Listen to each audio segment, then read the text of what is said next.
Gemini 3 was the first crewed mission of NASA's Gemini program. It was launched on March 23, 1965. It was a step forward for the U.S. space program, and it was a bridge between the Mercury program and the Apollo missions.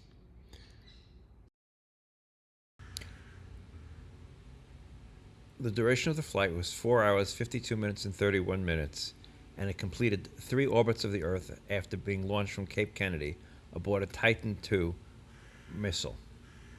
The crew was made up of Virgil, Grissom and John Young, and the purpose of the flight was to demonstrate the ability of a spacecraft to maneuver in space. Maneuvering in space was key to any future mission that would require rendezvous and docking of different spacecraft. The mission also evaluated the performance of 2 crewmen working together and controlling the flight of a spacecraft. Gemini 3 was considered a complete success. Saga of the Heavenly Twins. Major Virgil Grissom and Lieutenant Commander John Young arrive at Pad 19 to begin a Gemini flight that opens a new era in space. For the first time, it is planned that the pilots will maneuver a space vehicle, swing it around, and change its orbit. They leave the ground not to return to Earth until they complete 3 orbits and spend 4 hours and 54 minutes in flight.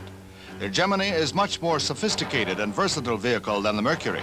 It is twice as long, 18 feet, and the crew has far greater control in flight. Countdown approaches 0.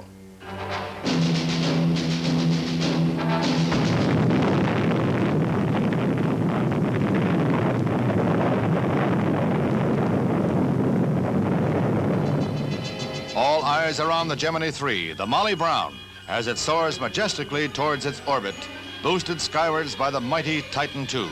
Everything goes perfectly. Then comes SECO, sustainer engine cut off, and Molly Brown kicks up her heels as she heads for a rendezvous with the stars.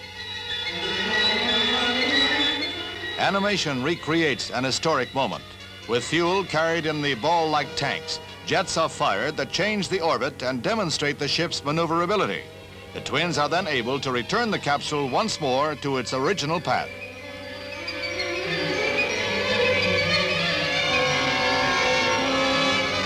Over Hawaii, Grissom's finger touches a control, and the Molly scoots for home near the end of the 3rd orbit. Grissom maneuvers the Gemini towards the carrier Intrepid, but the parachute opens short of the mark.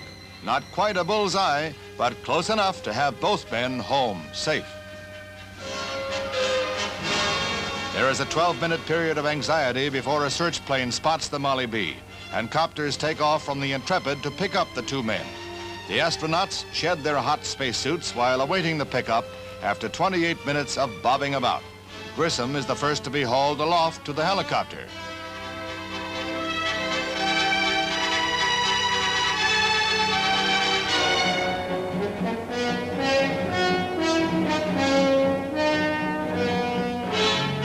Then Commander Young joins his twin once more. It's the climax to a mission that was successful beyond all dreams. For the first time, a man really controlled a vehicle in space, an event experts say comparable to Russia's feat of a man leaving a capsule while in orbit. After all, they add, a man can't walk to the moon. They are 2 elated and happy young men, and so are the 18,000 others who backstop them on Earth.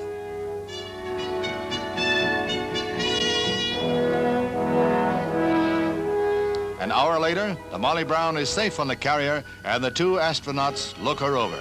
Thus ends one of the great steps in Uncle Sam's race to the moon. A salute to Grissom and Young. Meanwhile, as one space feat is celebrated, another achievement reaches a climax 245,000 miles away. The Ranger 9's cameras go on as it approaches the moon. Cameras that will send back thousands of pictures to a California tracking station. Here, a converter translates the pictures for television, and millions take a trip to the moon in their living rooms. On the screen, a sampling of the thousands of images as the Ranger hurtles to a crash landing. In 3 successful Ranger shots, space scientists have made 21,000 pictures to study the moon's surface for a manned landing. Now, another valuable recording is made as the last picture is snapped and the Ranger's eye is wiped out on impact. It was a week of space achievements that is without parallel in the history of the young science.